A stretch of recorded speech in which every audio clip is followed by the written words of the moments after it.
Okay, let's revisit the Korg Kronos. So, little story. I sold my Fantom 7 actually a while back. And the truth is,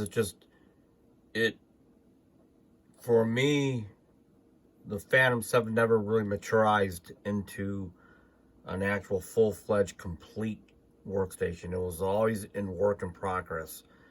And there were some things that looked like that I wanted different, that they weren't going to change, and some things that they didn't have that possibly could have changed. But in the end, I kind of got an idea, like a 80% of what Roland was thinking, and it just wasn't for me. That was the newest workstation I had out of the three that I had, which I had owned the Montage at one time, Kronos, and of course the new Fantom. And so the guy that bought my Fantom said he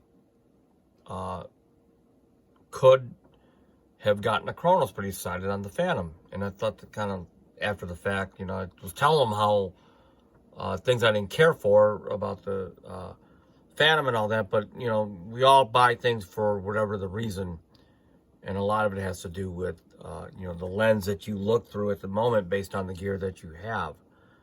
And even that can be kind of confusing as well. But the Kronos is kind of like the last man standing.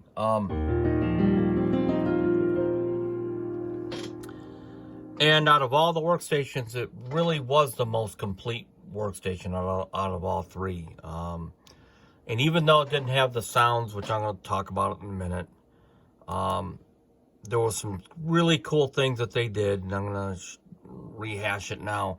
But this is really more for the people that, because it's such an expensive keyboard, that we're always standing on the sideline and finally saved up to buy a used Kronos, but never really got a chance to get deeper into the features. I'm going to kind of just quickly go through these, what makes it really cool. So, this is the sampling, this is the modeler for the Rhodes. Let's see if I can...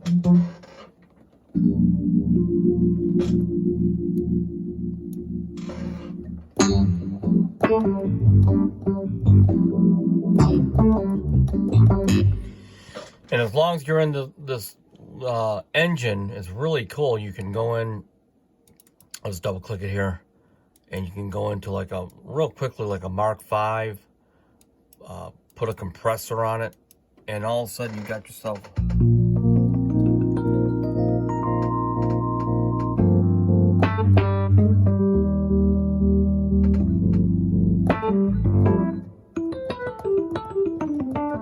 it's there.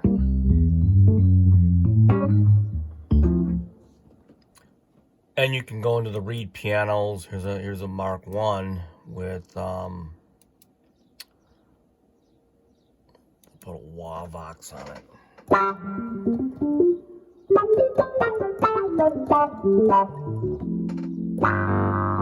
Right? And that the effects are within the actual VA, so it's or within the model, so that you don't have to use the effects that are in the actual Kronos system effects, which I'm going to get to in a minute, because those are probably the best feature about the Kronos, believe it or not. But they've got of course the sampling grand and all that. Another really cool thing, this was after I had the Montage. This is the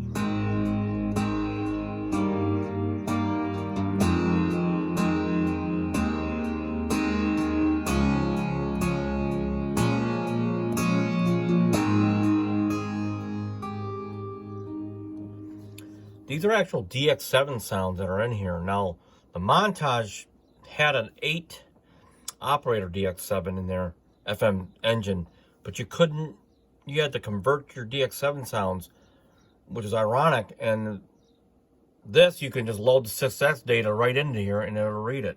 So it's like even better than the Montage, in my opinion. And these are course, effects that I signed. So, like, if I go into here, let's see.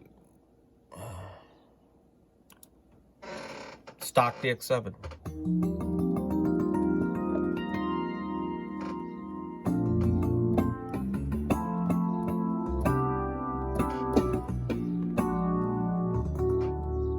Okay.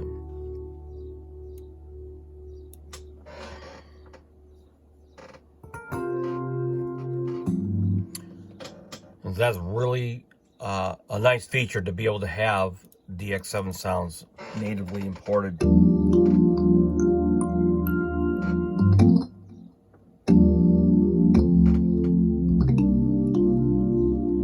And it gives it, more, very unique sound that you would normally have to have a DX7 for. It's got, let me go back into here again. Let's see. So if I go into here, so I got the editor librarian, of course, on here.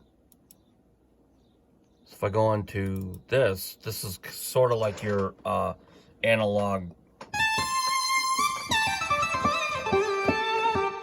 So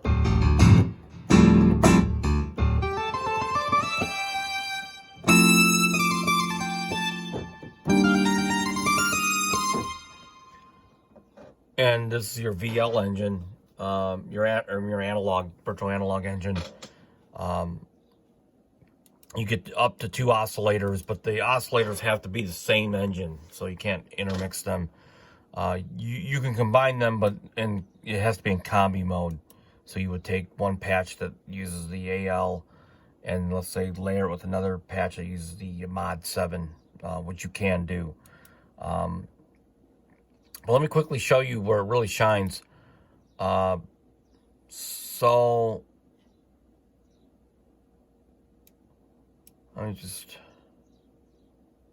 I can use this, that's fine. I can use this one too.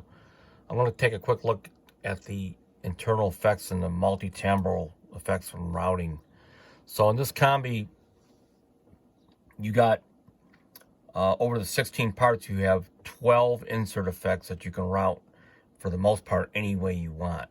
So this is a really cool routing. So here, internal FX8, I'm sorry, IFX2 right here is ran all the way serial into IFX8. See how that works? Which goes there down to IFX8, right here down to here. So there's stereo delay and chorus. So you can route these any way you want. Those 12 insert effects can be anything. So they got 91 effects ranging from reverbs, EQs, modulations. Any effects block in the structure of the system can run any one of those effects. So in contrast to Roland, where they want you to have your what they call your final 2 effects blocks, let's say we'll call multi effects. They got to be hardwired to one reverb, one chorus. Not in Korg's case. You can run anything as anything. So there's your MFX 1 and 2. They happen to actually have a delay on one of them, which is kind of cool. So Roland calls their internal effects MFX, really. But so you got tons of flexibility, and then you can route any of the 16 into any one of these block chains, and then you have here you can also run them straight through your left and right, and then dial in your send 1 and 2 of your MFX, which is really real flexible. Okay, and then your internal effects here can also be passed through your MFX, and there's your send balance right here. Okay, so lots of flexibility. That's the best thing about this. Whereas the Fantom, you got one insert effect and it was hardwired into that part. You know, so you had to use it only for that part, which made it more of a compromise, in my opinion. Okay, so, and as the montage, you got 2 insert effects per part, which is not bad. So you got, I think, a total of 28 effects simultaneously, which is still really good, but you didn't get the flexibility of being able to run a chain of effects. So, ultimately, I think the Korg Kronos is probably the best out of all of them. Even though the montage was a second close to that. Roland was the worst one. And I never thought that was going to change it. That was going to kind of be the way they decided on it, to implement their insert effects. Their drum sounds are probably up there with the best of the best, especially the acoustic drum sounds as well. So running in a combi or sequence, tons of flexibility to be able to recreate sounds that you would typically hear in program. They can sound the same as you would hear them in program in combi mode, if you're gonna use them in that way. Okay, so the Editor Librarian, which is a free download, it's a very to me essential tool to have. So let's just talk a little bit about the negative now. The velocity curve on the Kronos, for some reason, I know there's some phenomenal players that are playing it, but for some reason it's hard to capture that velocity curve from the actual keyboard, from the Kronos itself. So I happen to be using another controller. I'm going to go into, I'm going to show you the difference right now. If I take this Mark piano, this T phaser. So here's the spank.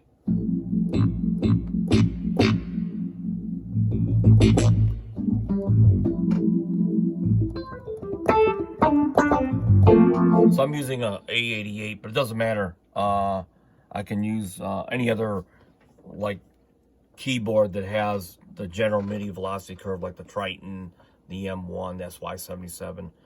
But Korg is using a different kind of velocity curve on their Kronoses. So I'm going to try to play the same thing through the Kronos now. Same sound.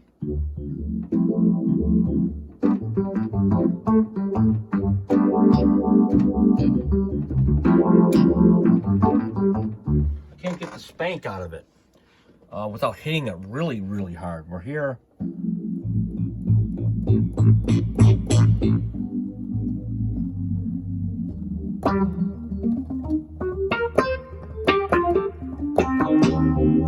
So, okay, so that's kind of one of the negatives that lives inside the Kronos for me. And I've talked to Korg about this through emails and so forth, sent the videos and all that, because the first Kronos I bought from the Guitar Center, I remember meeting it up to my motif, and I was like, how come this sounds different through the motif when played through the motif? And so I brought it back, and we hooked it up at the Guitar Center with the manager.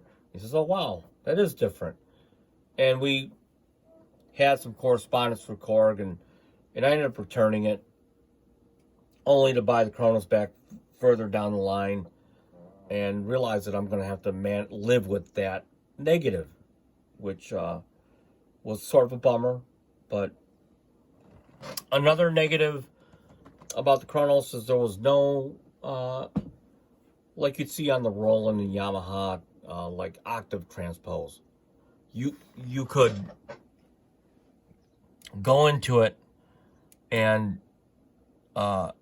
into the controller view, and you can change at the patch level like this to be octave down, octave up, your SW1 switch, but you didn't have a dedicated buttons for it, which is not the same thing. It really isn't. So, you know, I was going to use the keyboard anyway because of the velocity curve, But it would have been nice to be able to, if you quickly had to transpose something or control something, to take it up or down an octave. So on my Roland keyboard, I just hit a button and I'm down an octave. Button up and I'm up an octave or whatever. So that was another bummer. But I'm still willing to live with the Kronos because of the better of all the good. And I think the third negative might have been that even on a good day, this is more of an opinion, the guitars are awful. So you can take a classic motif or any one of the motifs and would wipe the snot out of the Kronos, the samples that they have, just for their guitars, like the electric guitars and all that, acoustic guitars. So that's I think it's a missed opportunity on Korg, which is ironic because their guitars and their PA4 arrangers are just incredible. So it's not like they don't know about, you know, sampling guitars and all that. So maybe that's an improvement that they'll make on the next whatever platform they decide. And the only slight negative, but this negative is not to the Kronos, it's really a negative to all workstations, is that the more functionality you stuff in there, the more difficult it becomes to navigate through, which means menu after menu after menu. So most people I know aren't fond of menus. You really have to be committed if you really want to squeeze all the water out of a rock, so to speak, to the Kronos. And you have to be committed to the menus and build that memory, the memory motion for touching the screen and getting around. And I know, I've sequenced on the Kronos, and it is really a bear to get through if you're used to using Logic or the MPC or whatever. And so I just kind of gave up and said, well, I'm just going to use my MPC or the DAW. I know you can do a lot on it, but it gets to the point where there's some trade-offs. So, a lot of these negatives, you can go into the montage. There's no audio recording, just sample triggering. Or the Fantom, there's no audio recording, and there's no linear recording in the Fantom at all. That's a whole nother conversation in video. But all in all, the Kronos being the oldest modern workstation checks most of the boxes overall, even though it can't do everything, as nothing can. But if you're looking at these workstations, you also should check out the Kurzweil as well, the PC4 and all that. But I think the Kronos, if there's one to have, I think you really should take a really good look at the Kronos, even though it's like the oldest of the 3 modern workstations. So, like usual, leave any questions or comments in the video. And thanks for watching. And until next time, peace out.